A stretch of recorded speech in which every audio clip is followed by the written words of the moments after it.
Let's talk about the Crimean War. We're going to do the background of it, the politics that surrounded it, and then the outcomes of the war. I'm not going to go into the actual battles and how they were fought. That's not what I want to get into. I will do gameplay based upon what I talk about here in a later video, but this one's going to be about the history.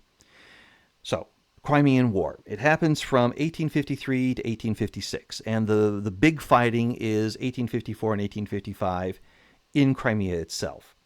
In 1853, there's a little bit of fighting in the Danube area and in the Caucasus. 1854-55, the Caucasus keeps fighting, and then also the Crimea. Then in 1856, there are negotiations to open up the war to a wider sphere, but the Russians agree to peace terms prior to that happening. So I should have said spoiler alert there, shouldn't I? Anyway, well, it's all history. You can look it up anyway. And sometimes it's better if you know how it ends when you start the story. Then you're able to pay attention to details. All right, so that's the Crimean War, just the summary of the years it was involved. But it was a huge turning point in European politics and diplomacy. So let's set the stage. Let's start with Russia. Russia in the 1700s was an expanding power, and one of the places it chose to expand was in areas that were owned by the Ottoman Empire. Also Persia, but mostly the Ottoman Empire. This whole area around the Black Sea used to be Ottoman, and after the Russians got done conquering it, it was not all Ottoman, as you see in this map. The Russians did a very big job of conquering it, and the Ottomans didn't want to see the Russians conquer any more of it. Now, for their part, the Russians felt themselves to be important. They're Russian, after all. This is the time period in the 1800s, certainly by 1850 or so, where Russians are developing ideas of pan-Slavism. The idea that Russia is the most important of all the Slavic nations, and that it's Russians' job to protect all the other Slavic countries. First, by making them free from whatever is owning them. In this case, the Ottomans own a lot of, they control the territory of a lot of Slavs here in Bulgaria and Bosnia and Serbia and Macedonia. We can count the Greeks as Slavs if you like us to. The Russians were happy to do that. They were happy to also help out the Romanians.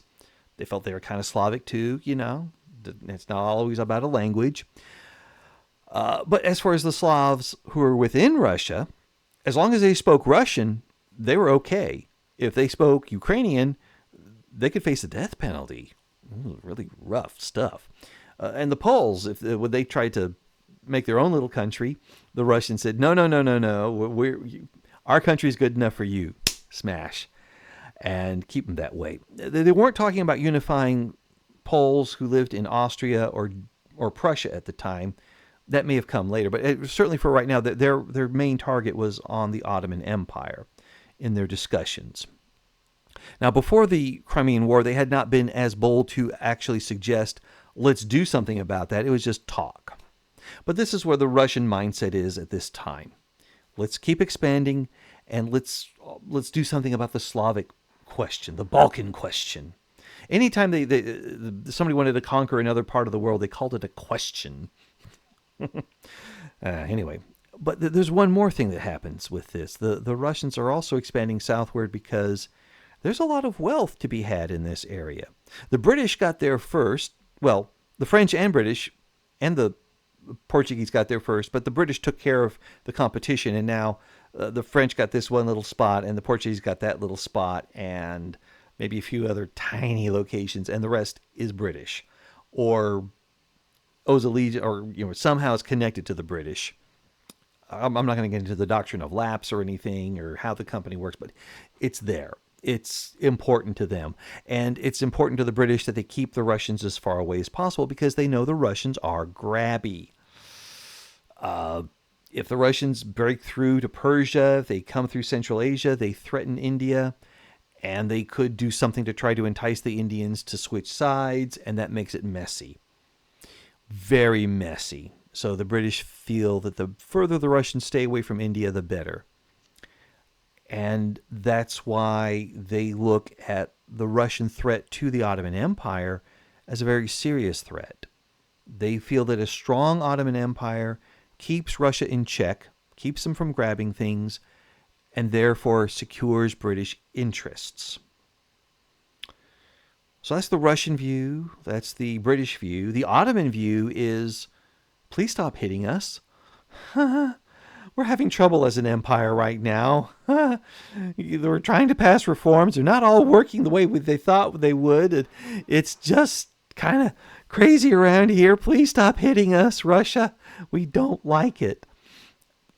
And it's so bad. Like, this is a map from 1836. And you can see Egypt has got a big chunk here of what we normally associated with the Ottoman Empire. And that's because the Egyptians took it from them. And in 1840, they had tried to take even more from the Ottoman Empire. And the British thought, no, that's not good. If it doesn't matter who weakens the Ottoman Empire, if the Ottoman Empire is made weaker, the Russians will be able to take advantage of that and we won't be able to stop them. If the Ottomans are too weak, we can't prop them up. So in what was called the Oriental Crisis of 1840, the British and Austrians sent forces in to bolster the Ottoman Empire, which allowed them to conquer all the way down into Palestine. Palestine, of course, being a place where Jerusalem is, and Jerusalem is a holy city for Jews, Muslims, and Christians. And when we say Christians, we mean Orthodox Christians, Protestant Christians, Catholic Christians, Anglican Christians, all the Christians. They're really fond of Jerusalem. This becomes important in a little bit, that there's different kinds of Christianity, in case you didn't know. But yeah, there are. At any rate, because of the Oriental Crisis, the Ottomans conquered this part back and resumed their role that they had had for centuries before the Egyptians took it from them, resumed the role of protector of the shrines. The Ottomans rule over it, and they make sure that there's access to Christian, Jewish, and Muslim shrines, and that they keep the peace there. Okay, well, that's nice of them to do that. The British are happy that the Ottomans have not fallen over. The Austrians are also happy about that. Let's talk about the Austrian view of things. The Austrians, coming out of the Napoleonic Wars, are glad that they got their empire back. Whew, that was rough. For a few years there, the French were running everything, and they were scared. They tore apart the Holy Roman Empire. That was our favorite thing, and that's gone now. Wow. But yeah, we got what we got now. And after the Napoleonic Wars, they were kind of feeling shaky about the hold on their empire. They felt that if they didn't establish some kind of identity as being a citizen of an empire, regardless of their nationality, if they didn't see themselves as a citizen of the empire, they could try to, break away and head out the exit and leave the place. They wanted people there to believe that if they were Czech or Hungarian or Polish or Italian, it didn't matter. They were part of an empire, and the empire was a good thing for them. It would keep them from being invaded by Russia. Hey, that's cool, right? That's worth something. But that's about all they had. As far as being able to project power, they couldn't very easily project power. They'd stopped attacking the Ottoman Empire long ago because they just run out of steam. They needed to consolidate what they had and try to keep it all together. There being so many ethnicities, it was very difficult to administer. They found ways to administer it, and kudos to them for doing so, but it was all they could do to hold it all together. And all through the 1820s and 1830s, they kept wondering, is something going to happen? And it did in 1848. So after the Oriental Crisis, 8 years after that, the Hungarians do get up out of their seats and they walk out towards the exit, and the Austrians go, no, you can't go. Wow, if all of you left, we'd be hollowed out. The Hungarians go, yeah, well, we don't like you, so we're going. We don't think you have legitimate rulership over us. The people should have the say in that. And the Austrians were like, so there was a Hungarian rebellion. The Austrian army went in, and the Austrian army wasn't really able to take full control of the situation. It was really close. And remember how I said if you're part of the empire, you don't get invaded by the Russians? Well, irony of ironies, the Hungarians got invaded by the Russians. And the Austrians were hoping to get the Russians back out of Austria so they wouldn't take any of Austria. Go away, go away. And they kept Hungary, and they were like, oh my gosh, that was so close. What's next? And they were really afraid that what's next would be the Italians, both in the provinces of Lombardy and Venice. And both of these were extremely valuable. Something like 1/8 of the Austrian economy was in those two provinces. And if they left, that would be disastrous for the Austrian economy. So would Hungary leaving, but yeah, even just those two leaving would be disastrous for the Austrian economy. They had to hold on to them. They put so much investment into the industry of the area. They're very worried about it, and their hope is that nothing changes. Everything stays exactly the same. And then they can all breathe easy. And that's their feeling leading up to the Crimean War. What about Prussia?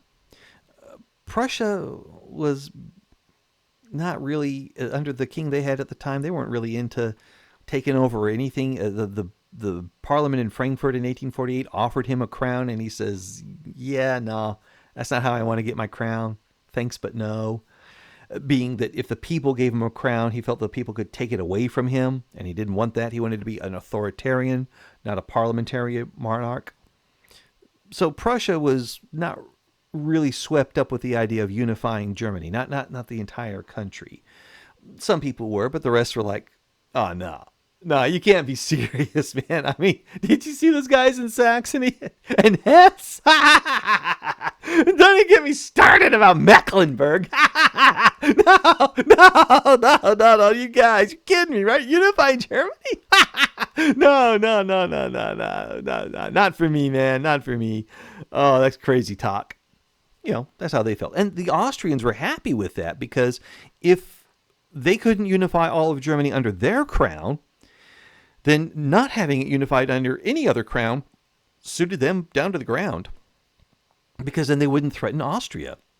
And it would be something that Austria could use to protect that area, because if the French got antsy and tried to, invade Europe again, Germany, all the Germanies would be able to unify for defense and be able to fight the French.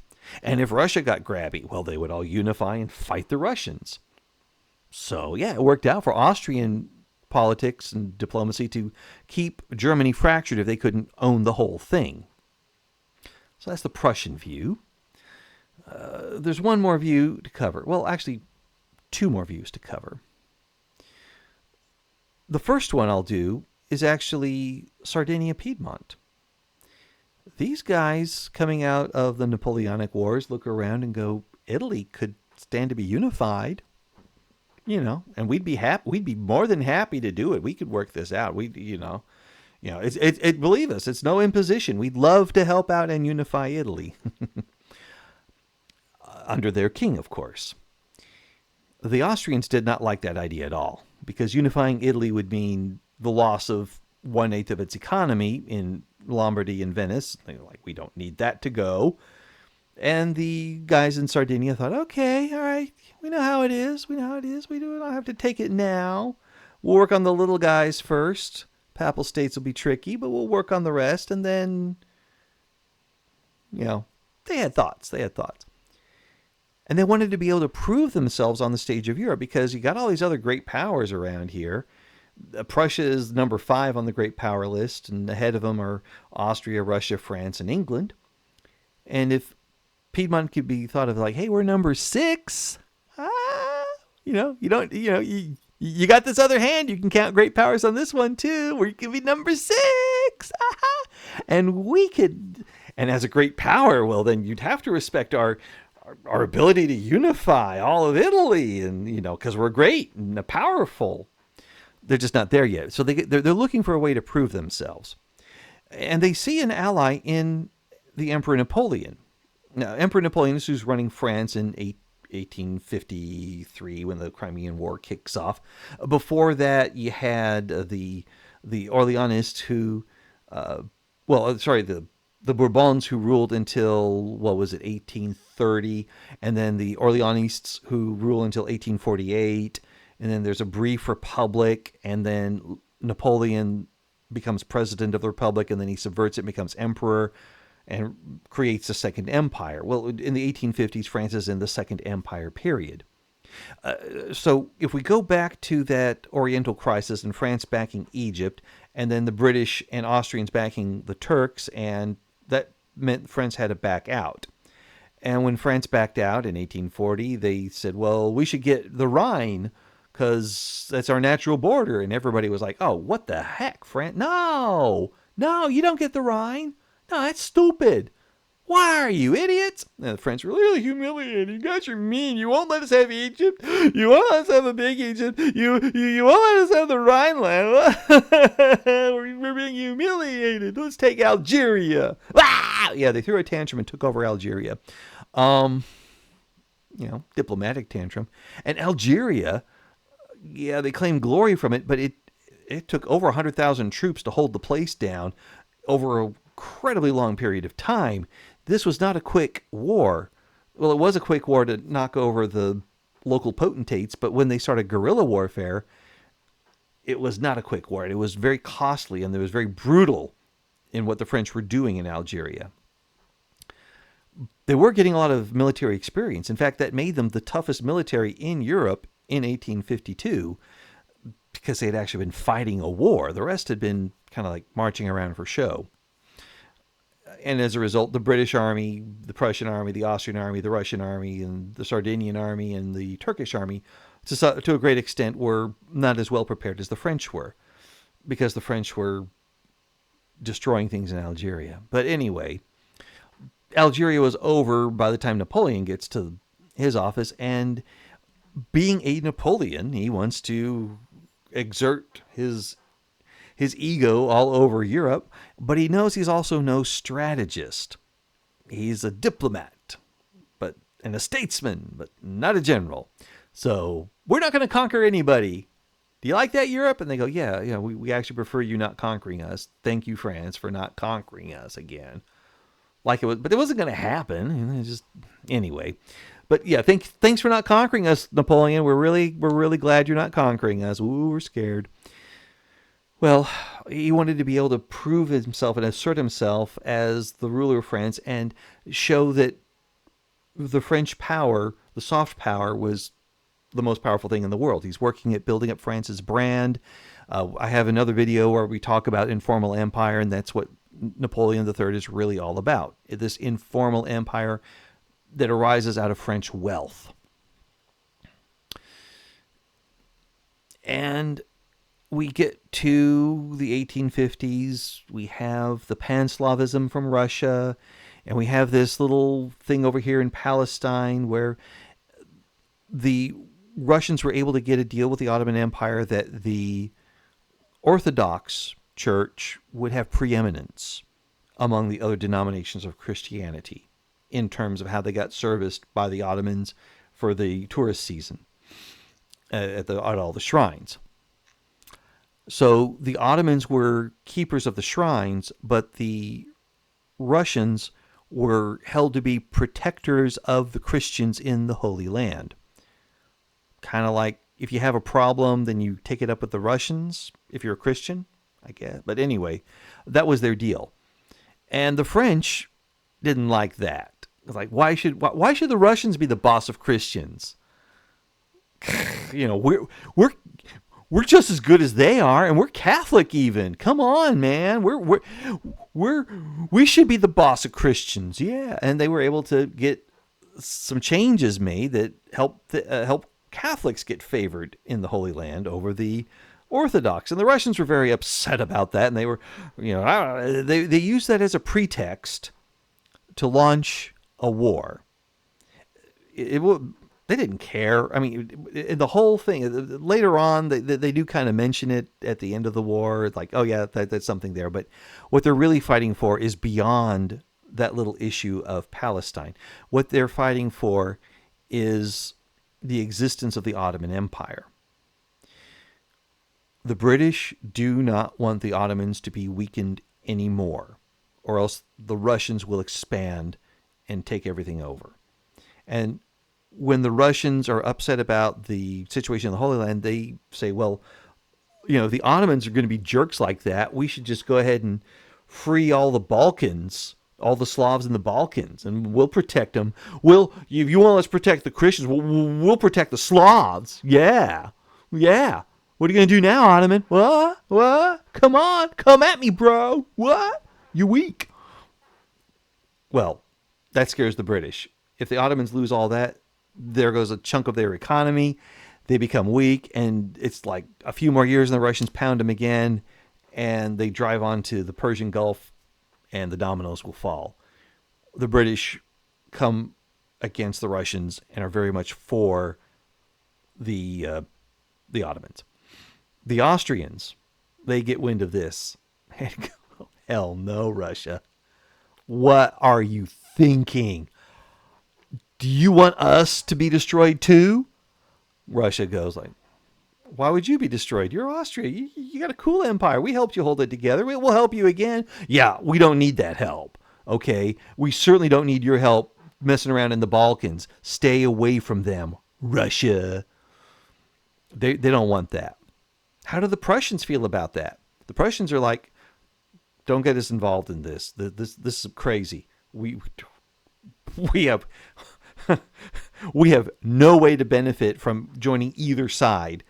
And whichever side we join, we're going to get ripped up by the other. If we go against the Russians, their army is going to plow into us first.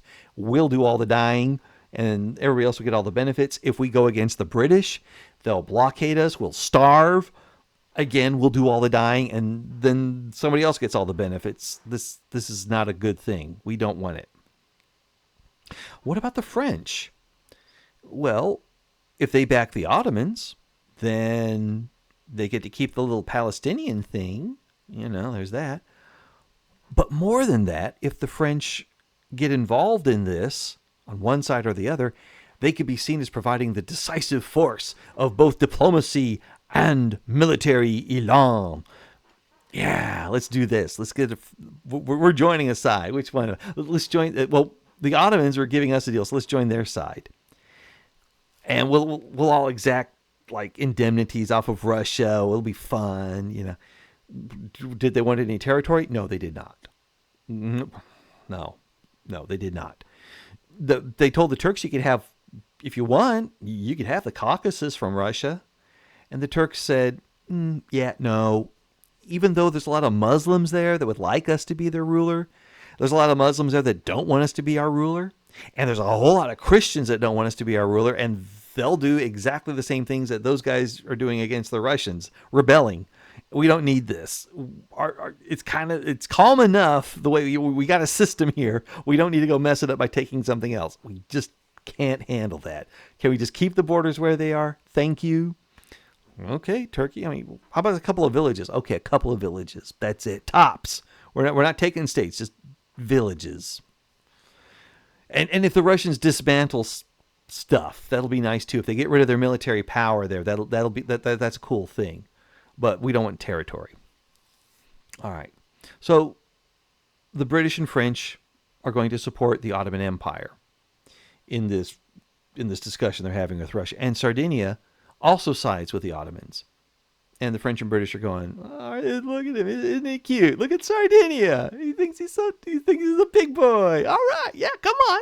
Yeah, you can play. They're happy to have him. The British and French invite Austria and Prussia.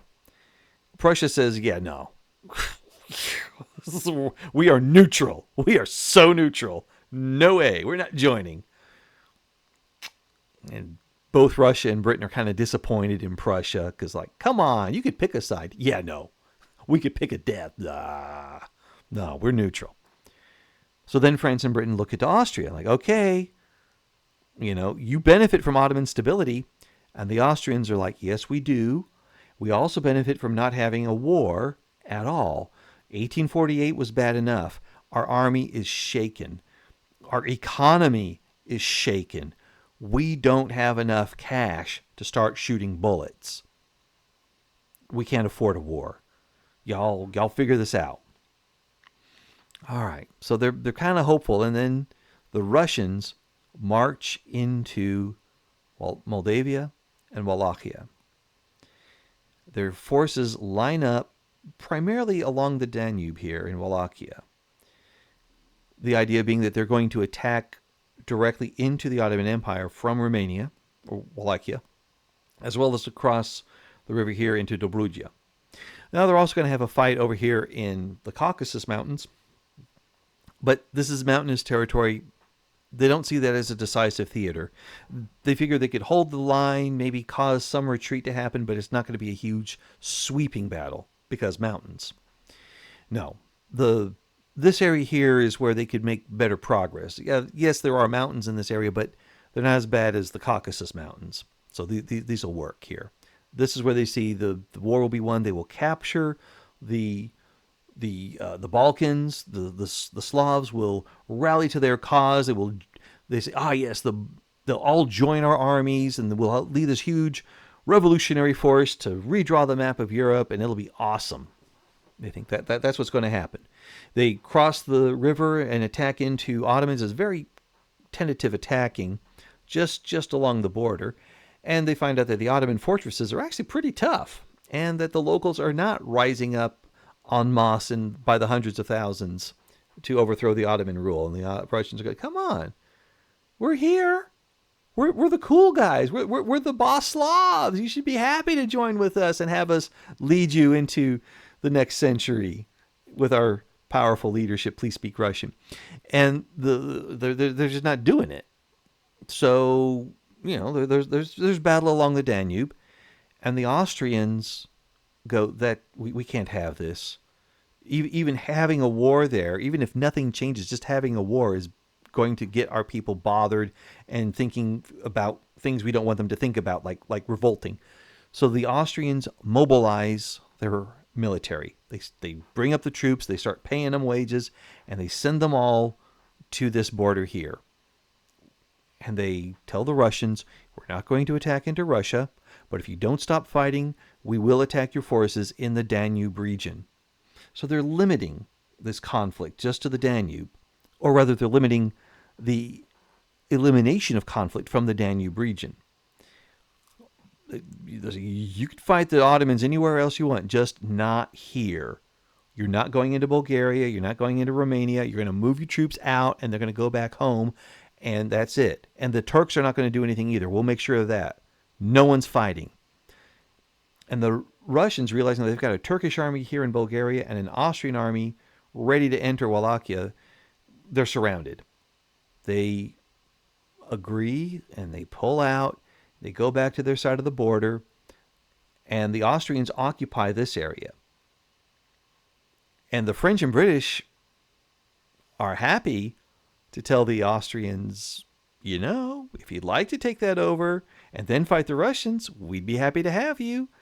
And the Russians said, hey, if you want to take those over and then let us go back into all the Ottomans, because now you got a little more room between you and them. And the Austrians, oh, no, none of you guys. No, stop. No, we're not interested in taking over Moldavia or Wallachia. We're not taking them over. We're going to give them back and let the Ottomans have their suzerainty or protector, or whatever they have over them, they're going to keep it. But the Russians do not get a protectorate there. They do. It'll be the Ottomans or they're independent, but that's it. And we prefer the Ottomans because we don't like the I word. The Ottomans, after the Austrians moved in, the Ottomans were like, why did you move in? We could have done that. You didn't have to do that. Why are you flexing, Austria? And Austria, hey, we don't want, we got no beef with you, my friend. Step down. We'll step down. Okay. All right. And the Austrians eventually left, and the Turks moved in, and order was restored. Normalization was restored in the Balkan region, and that was in the opening year of the war. So now what? You can't fight them here, and you only got the mountains over here. That's not a fun place to fight. The French and British have these armies, and so do the Sardinians, and they want to do something with them. But there's nowhere to fight. Unless, they looked at each other and said, we can't really have a Crimean War without attacking Crimea. Come on. I mean, That's what this whole place is. That's what it's called the Crimean War for a reason. We should go. Actually, it wasn't really called at the time, just so you know. I'm making that up. But they did look at it. That's why it's called the Crimean War, because the French and British thought, we're going to go there. That's it. That we have naval bases that we can have here in the Turkish territory around the Black Sea. And then and then from those bases, we'll invade the Crimea, because the city of Sevastopol is where the Russians have their Black Sea fleet base, a massive fortress there. That's where their fleet is based. If we take that location, we break Russian power in the Black Sea. They'll lose their fleet. They'll lose their army base. That will be decisive in that theater, and that's why they go there. Now, the French and British land in Crimea. They have terrible problems with logistics. The French make it out better than the British, but the British army is in no, oh my gosh, they're so messed up. And it's reports about the incompetence and the deaths due to disease and the deaths due to lack of supply that just embarrassed the British government at the time. And the prime minister he's out. He is out. And a different party elects their prime minister. Lord Palmerston becomes the leader of Britain now. And it's because they need to fix up the stuff that was going wrong in the Crimea. I mentioned the French army was the best off because they had been fighting in Algeria.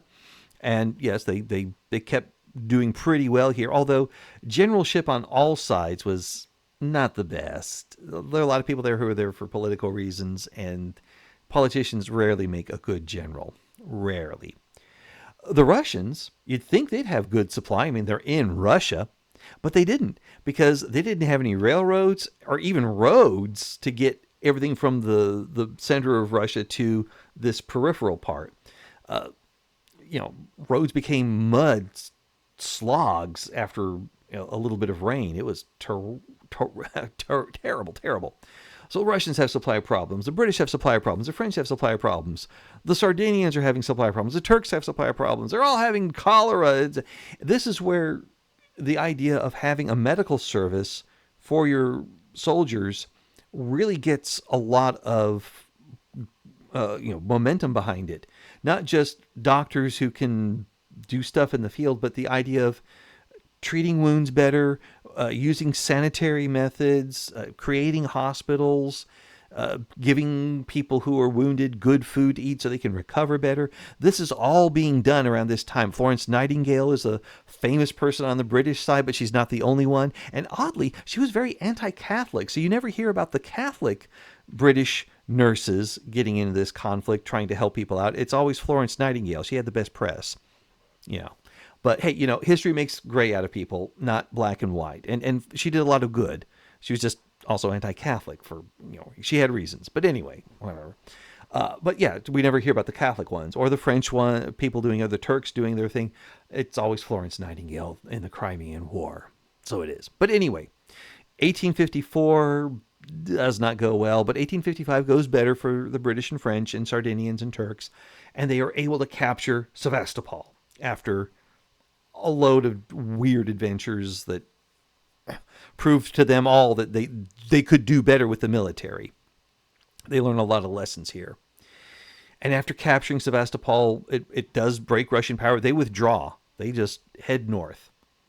At the same time, the British took their Pacific Squadron and launched an attack on Kamchatka.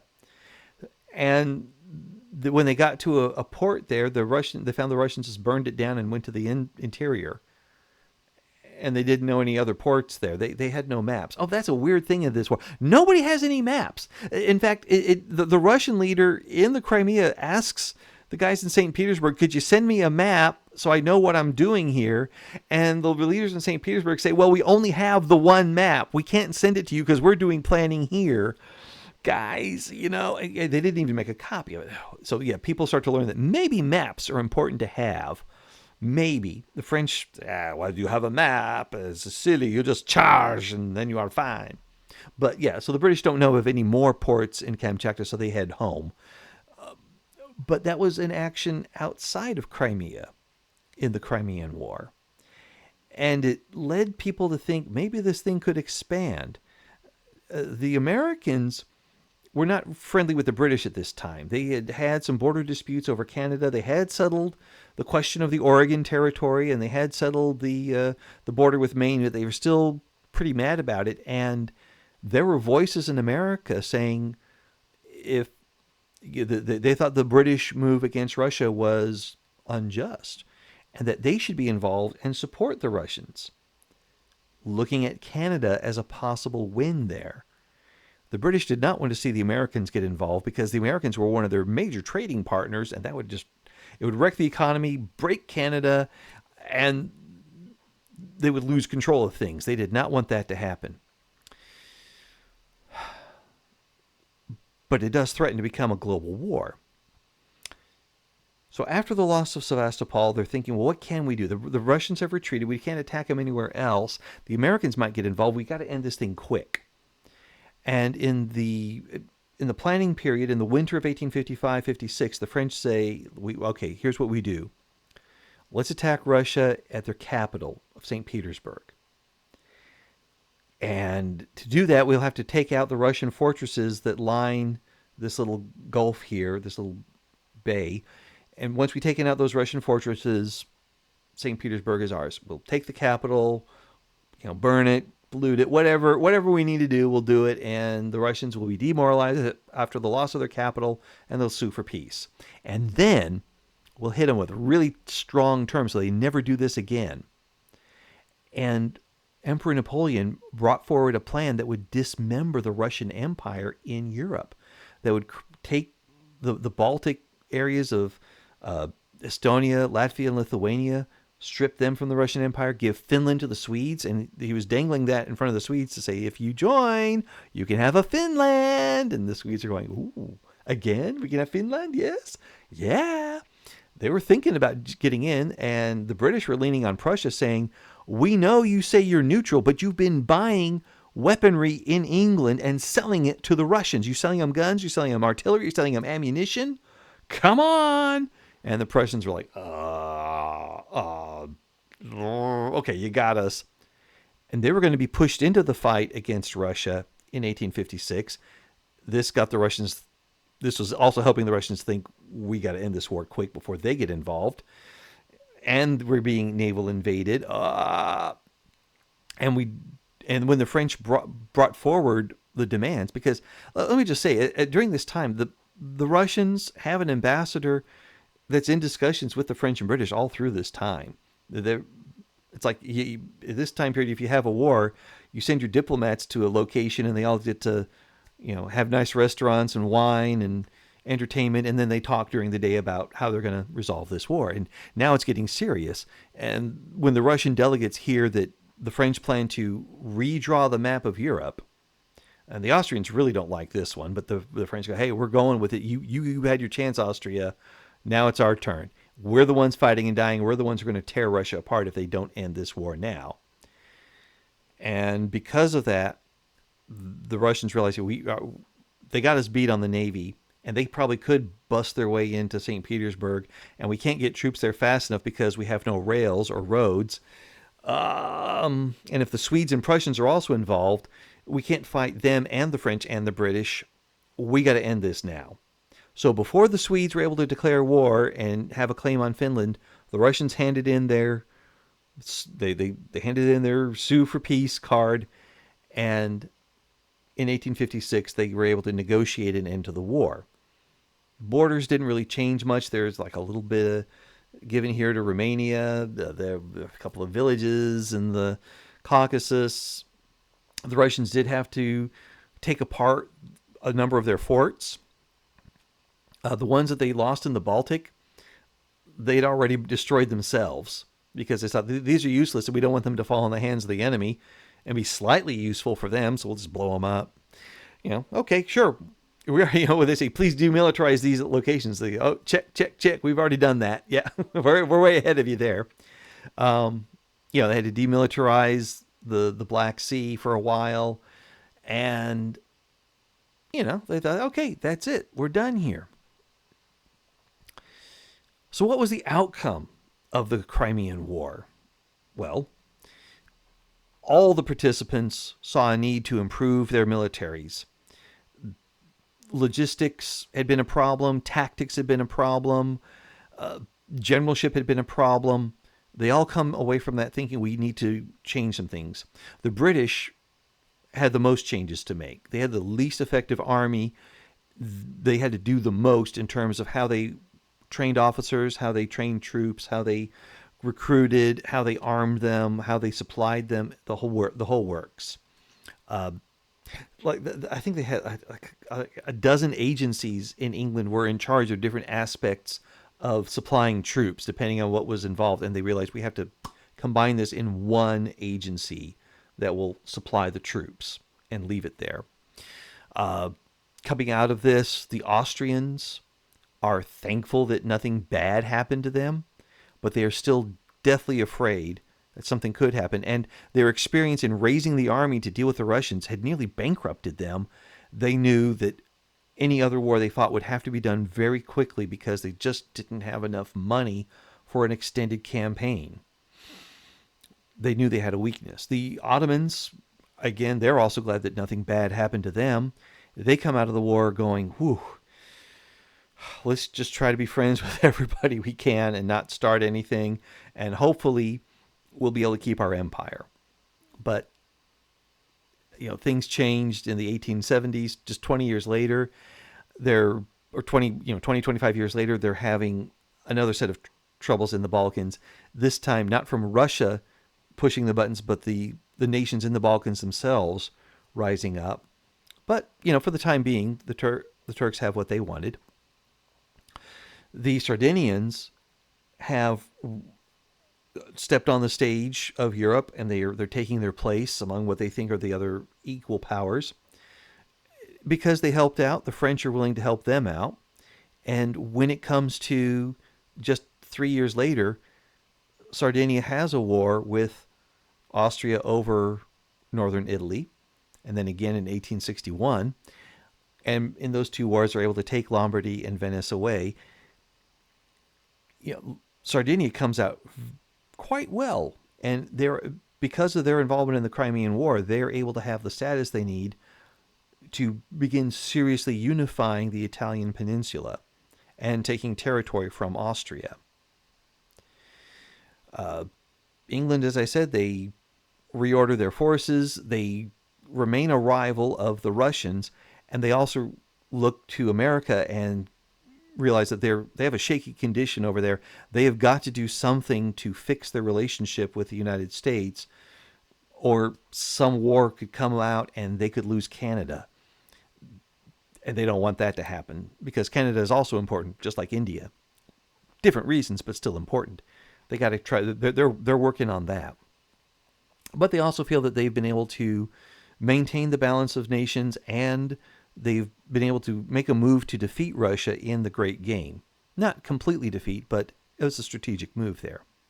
And the French, they see themselves they're back on top, baby. Their diplomacy ended the war. Their bold moves, their military strength was unquestionably good in the war.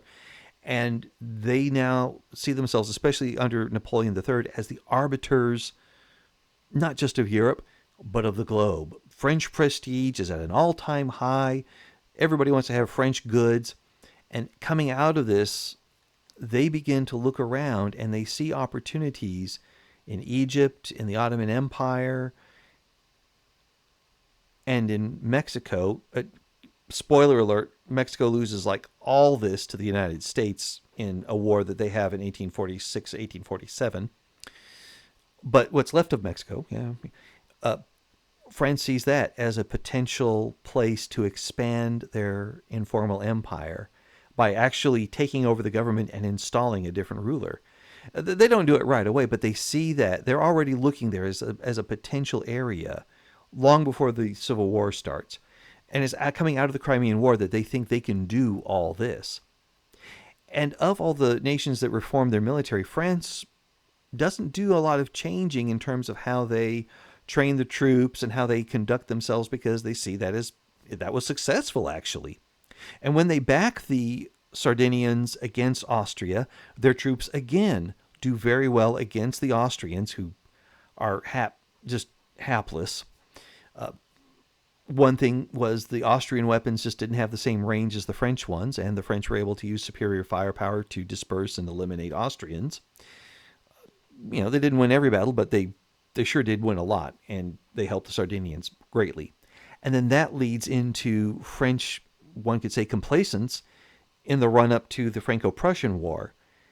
And because the Prussians not only learned lessons from the Crimean War through their observers, but also in their war with Austria, they had unquestionably a much better supplied and better prepared military when the Franco-Prussian War started. And that led to their victory there. So these are the repercussions of the Crimean War in the immediate area of Europe and beyond. It all is connected together, and that's why we love history, right? What kind of ending is that? That's a cop-out ending. That's just like, it's like I almost like decided I was going to talk about the Crimean War, and I hadn't really thought about how it's going to end. Guys, here's how it ends. Russia also has a problem, and this is the big finish, guys. All right? The big finish for Russia is that Tsar Nicholas, who got them into this by saying, we need to be the ruler of all the Slavs, well, he dies before the war ends. And his successor, Alexander II, is going, wow, we are lucky that we got out when we did and we didn't have our empire carved up. And our army could have been a lot better if it was modernized. And Russia could have been modernized if we didn't have serfdom. And this leads to the end of serfdom in Russia. Whatever conversations they're having, they're now much more earnest and much more intense about ending serfdom. And ending serfdom ends an era in Russian history and opens up their industrialization, their modernization, and the forces that unleashes.